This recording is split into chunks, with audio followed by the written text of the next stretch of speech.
Hi YouTube, I wanted to do an updated video on my experiences with depersonalization and derealization disorder.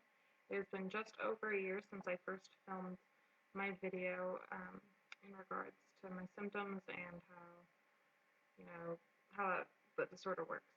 So I decided to do a personal update just based sort of how I've been, all that matters. So let's get started.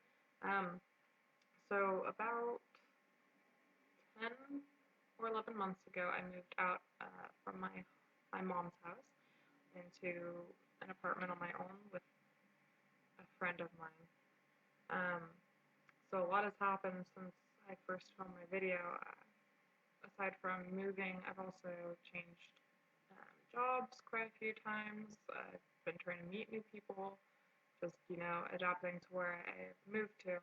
I'm still experiencing a lot of the symptoms of my DPDR that I had mentioned um, a while ago. But basically, I decided to see how therapy would work out for me. So I had gone to therapy a lot when I was younger, and I really enjoyed it. I went during school hours. I went after school whenever I really felt that I needed it. My mom was really supportive about it, and it was also something that I enjoyed doing. You don't want to complain to your friends all the time, or you know, feel like a burden to other people because you are trying to explain something that probably doesn't make sense to them. Um, when I decided to go to therapy, um, my therapist was very, very friendly, and I really clicked with her, so it's very easy to talk to her. Um, it was hard to kind of focus on what I wanted to talk about, and I was only really able to explain how I was feeling in these like abstract ways that probably didn't make a whole lot of sense to her, or if they did, it's kind of hard to feel them for yourself if you haven't felt them. Um, so after a few months of talking with my therapist, she recommended that I see a psychiatrist just to see if maybe it was something that needed medication or something that wasn't going to be able to be ameliorated just through talking. Um, she brought up the idea of it being a dissociative disorder, but never really fully diagnosed anything about me just because she wanted the psychiatrist's point of view. I ended up not really finding the time to schedule an appointment with a psychiatrist. When I did look for ones that were on my insurance, they were either booked or canceled. They quit their practice, or they were neurosurgeons instead of psychiatrists, and it was just really difficult trying to find one that would suit me in my busy life because I work between 45 and 60 hours a week just for work, and I'm going to school part-time as well, so my schedule's a little busy. Um, so I'm curious to see what a psychiatrist would have to say, and maybe something else has been bothering me for so long. So the symptoms haven't been as strong, but I still notice them at times.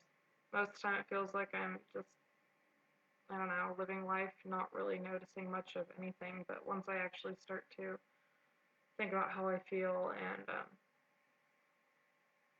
what life is like, then they hit me even more.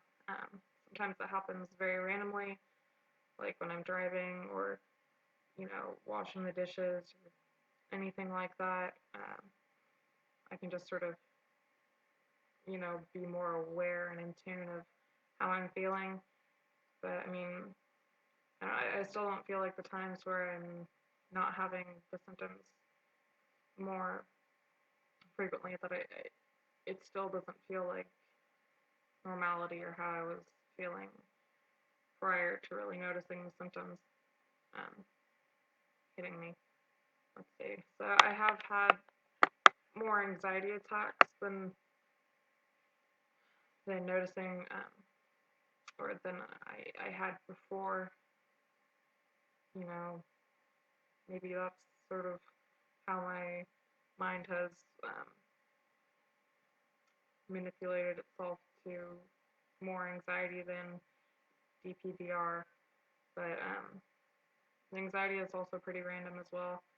So, sometimes it's weird looking in the mirror when I'm doing my makeup or trying to get ready, just walking by, and it's like I don't recognize myself at times. It's just like you stare and you stare and you stare, and you're still just not grasping that that's you, I guess. I mean, kind of like, who's that strange person in the mirror?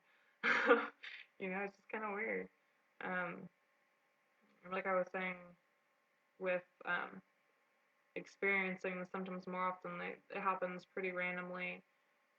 A lot of times when I'm driving, it's kind of scary because, it's like someone behind the wheel could potentially kill people or whatever, and I'm just sort of like feeling in this robotic mode, not really, you know, thinking too much about anything. I'm just sort of zoned out in a whole different world driving and knowing where I'm going, and I just feel very robotic, and it's kind of scary. I don't necessarily like feeling like that, especially when I'm working, driving children around. It's kind of like, all right, well, you gotta snap out of this. This isn't cool. Um, yeah, so that's been pretty crappy, but I guess when I should explain more about how I've been feeling. When I experience the DPDR, it feels as if I'm like a tiny little person trapped inside some weird costume. Like if you put a little kid inside of a big person's body that was actually a costume, it was kind of how I feel. Like I'm just foreign or an alien in my own body. I'm just seeing how I do things through someone else's head that lives inside of me, if that makes sense. It's kind of creepy, but yeah, that's been kind of weird, especially in like big social situations, like my friend's house or whatever, and I'm just around a lot of people. There are times where it's like I know I have to step away because either I'll have an anxiety attack or I'll start to feel very very uncomfortable with my body and like more physical symptoms of DPDR, and it's just very very strange. I guess they kind of like overlap. But how I've been trying to cope with it is like I try not to let other people notice, and I don't want them to think that I'm acting any different. I kind of have to put on this like facade to hope no one really notices, just because if someone is so kind to ask if something's wrong and you try and explain it to them and you're just like talking crazy talk, if they don't know what it feels like or know anything about it, like that can just be kind of judgmental, and it's easier to keep it inside, I guess, around a lot of people, just so no one thinks too much of it. I mean, I don't know, I feel like I'm a pretty normal person aside from, um, you know, half of my head inside.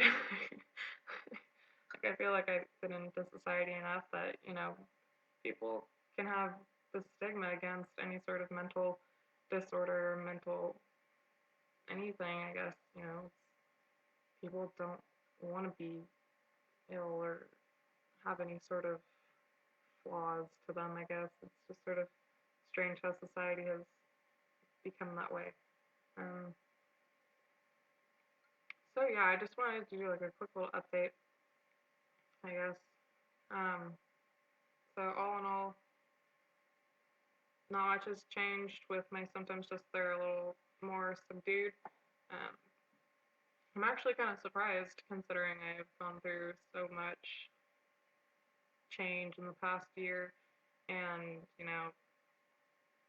so many different transitions that you'd think that with all the stress that I have, that I would feel worse than I did before. But I mean, I guess I'm just sort of starting to understand myself and cope with this stuff more than I used to be able to.